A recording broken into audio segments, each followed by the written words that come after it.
अब बात एक राजनीतिक खबर की जो काफी विस्फोटक है। विस्फोटक इसलिए कि उत्तर प्रदेश में सियासत का सबसे बड़ा परिवार है मुलायम सिंह यादव का परिवार। उनके परिवार में उनकी छोटी बहू रानी और बेटे के बीच तलाक की नौबत आ गई है। यानी कि प्रतीक यादव और अपर्णा यादव के बीच जो वैवाहिक रिश्ता है वो ठीक नहीं चल रहा है और प्रतीक यादव ने बाकायदा सोशल मीडिया पर इस बात का ऐलान किया है कि वो अपर्णा यादव के साथ तलाक चाहते हैं। अपर्णा यादव को उन्होंने कहा है कि उन्होंने उनका घर तोड़ दिया, पिता से रिश्ते खत्म हो गए, मां से, भाई से, पूरे कुनबे से। अपर्णा और प्रतीक की जो शादी है वो लगभग 11 साल की हुई है, उनके बच्चे भी हैं। लेकिन 2022 के विधानसभा चुनाव में अपर्णा यादव ने टिकट की चाहत में भारतीय जनता पार्टी का दामन थाम लिया था। मुलायम परिवार की वो बहू हैं, उनके पार्टी छोड़ने से बहुत बड़ा झटका लगा समाजवादी पार्टी को और बीजेपी ने इस बात को काफी ठीक से भुनाया भी। लेकिन वक्त बीतता गया और अपर्णा यादव को सियासत में सिर्फ सांत्वना पुरस्कार मिला, या ये कह सकते हैं कि दरी बिछाने वाले कार्यकर्ता की ही उनकी हैसियत रह गई। 2026 आ गया, बीजेपी में जब उन्हें ना वो एमपी बन पाई ना एमएलए बन पाई, तो फिर उनको राज्य महिला आयोग का उपाध्यक्ष बनाया गया। मुलायम सिंह के जीते जी जो 3 बार खुद मुख्यमंत्री रहे, सरकार बनाते थे, मंत्री और मुख्यमंत्री बनाते थे, उनकी बहू को राज्य महिला आयोग का उपाध्यक्ष पद स्वीकार करना पड़ा। अपर्णा यादव राजनीति में सीढ़ियां तेजी से चढ़ना चाहती हैं, लेकिन ना तो अपनी पार्टी में वो मुकाम मिल पाया और न भाजपा में।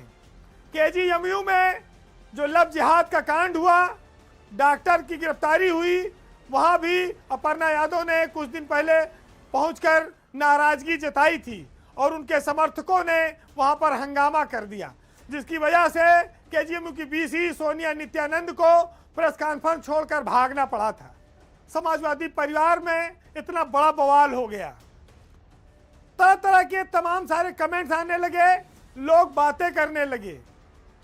लेकिन अपर्णा यादव इस पूरे मामले पर चुप्पी साधे हुए हैं। मुलायम सिंह जब तक जिंदा थे तब तक उन्होंने परिवार को एकजुट रखा। परिवार सियासत की सारी बुलंदियां छूता गया, लेकिन उनके जाने के बाद कलह बढ़ती गई और अब लोग ये कहने लगे हैं कि उस कलह के पीछे अपर्णा यादव की इच्छाएं थी, सियासत का मुकाम था। प्रतीक यादव अपनी पत्नी अपर्णा यादव से बेहद खफा है। उन्होंने सार्वजनिक ऐलान कर दिया है। स्थिति विस्फोटक है, इसमें कोई शक नहीं है। ये स्थिति कंट्रोल हो पाएगी कि नहीं, कितने दिन तक थमी रहेगी, ये कहना बड़ा मुश्किल है। लेकिन इतना जरूर है कि अपर्णा यादव जिस उद्देश्य से बीजेपी में गई थी, वो उद्देश्य पूरा नहीं हो पाया। शायद समाजवादी पार्टी में रहती तो वो अखिलेश और डिंपल के साथ किसी सदन में वो मेंबर नजर आती। अब जब किसी महिला को उनका पति ही स्वार्थी करार देने लगे, उन पर आरोप लगाने लगे प्रसिद्धि पाने के लिए, तो ये सब चीजें दर्शाती हैं कि पारिवारिक कलह अपने चरम पर पहुंच गई है, जहां न रिश्ते का लिहाज रह गया है, न बच्चों का ध्यान रह गया है और कहा है कि तार अंतिम धागे तक पहुंच गया है, बस टूटने की देरी है।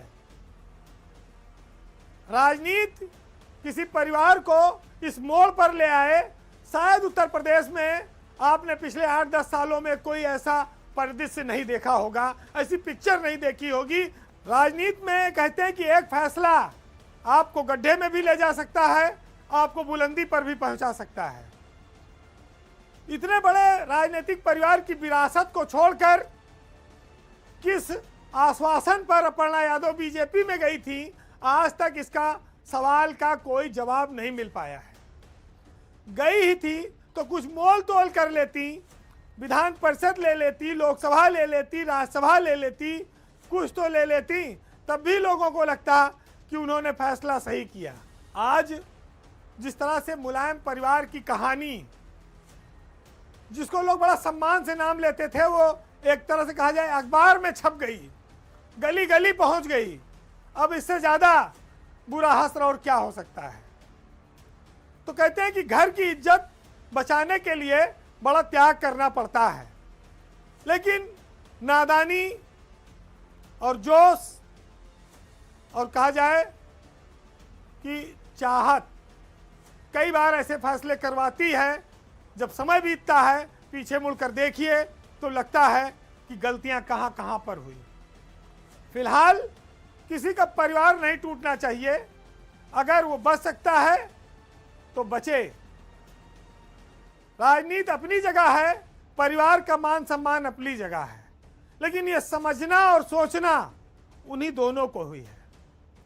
आज ऐसे हालात पर कुमार विश्वास साहब का एक शेर है, सुनिएगा।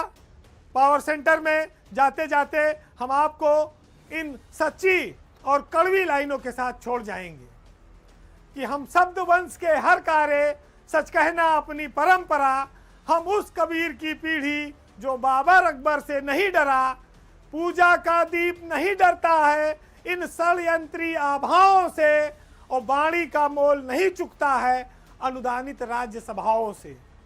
जिनके विरुद्ध था युद्ध उसे हथियार बनाकर क्या पाया, और जो शिलालेख बन सकता था उसे अखबार बनाकर क्या पाया। नमस्कार।